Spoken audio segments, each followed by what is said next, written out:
So the purpose of this video is to demonstrate the setup of the CFAM machine once you have your electrodes in situ on your baby. So once you plug your CFAM machine in and you turn it on, it does take a few minutes to reboot. This is the screen that will come up. Quite often you will initially get a warning message with the details of the previous patient, so you just want to cancel out of that to begin a new session.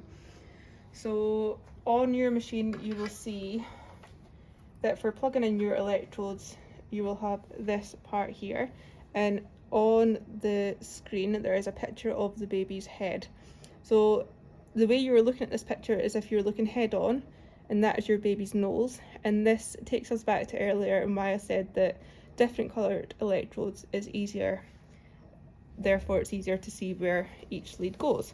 So on this side we want to put our, if you're looking head on, left-sided electrodes in. So this little arrow here is for C3, which is the front electrode on the baby's left side, and that is our red lead. So we want to take the end of our red lead and we want to plug it in here. The back one for P3 on our baby is white, therefore we want to take our white electrode and plug it in this side. And then on our opposite side, which is our right side facing the baby, C4 at the front is blue, so we want to plug our blue one in here. And then P4 at the back, which is our green electrode, we would like to plug in here.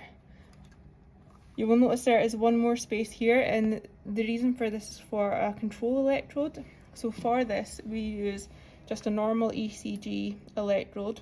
You will only need one of these, and placement for this would be anywhere on the back of your infant's shoulder. So you would just lift the baby, place it behind its shoulder, and that would be your control lead.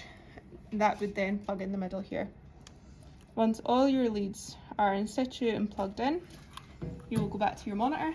So to commence monitoring, you will see at the bottom side here there is a red record button, so you will click on this and up will come enter patient information. So we will just, in this you would normally do either your CAI or your 700 number, so we will just make up a number here.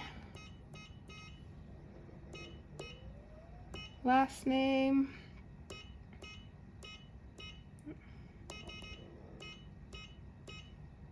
first name, date of birth, which could be today, and then you also need to do a time of birth for your baby.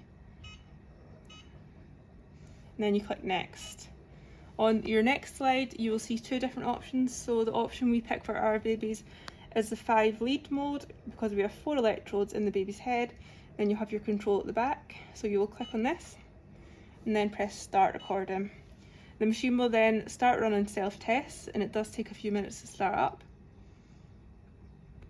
Whilst you're waiting on it to start up, you could change your settings at the side. So at the moment we just have single setting on, so we want to click on the top right hand side to change it so that left and right side readings are going to come up for us.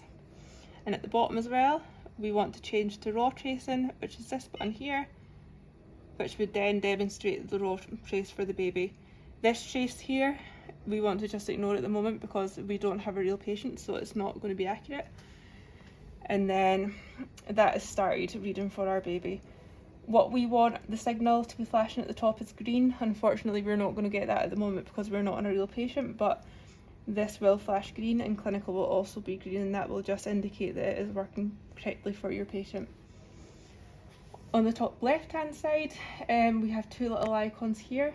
It's very important that you click on the top one, which is just looks like horizontal lines with 3 different colours in it, and you want to activate that. So if you click on there, and you will see automatic seizure has appeared at the top of this box. What that means is if your baby was to have a seizure, it would detect that and alert that to you. If that is not on, it won't alert you to any seizure activity even though your monitor is plugged in and switched on. So it's really important to make sure that that is always highlighted and switched on.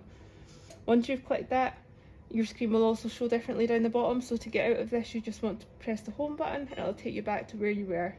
And to restart your recording you want to just press the arrow on the right hand side here and it will restart monitoring.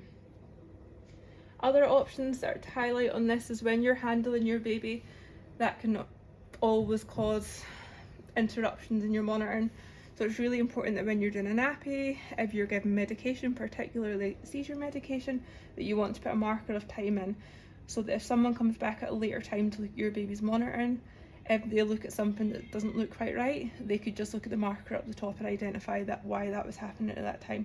So in order to do that, you click markers, you go to add, and then it does give you several options. If what you have done is not an option there, you can do a custom event down the bottom.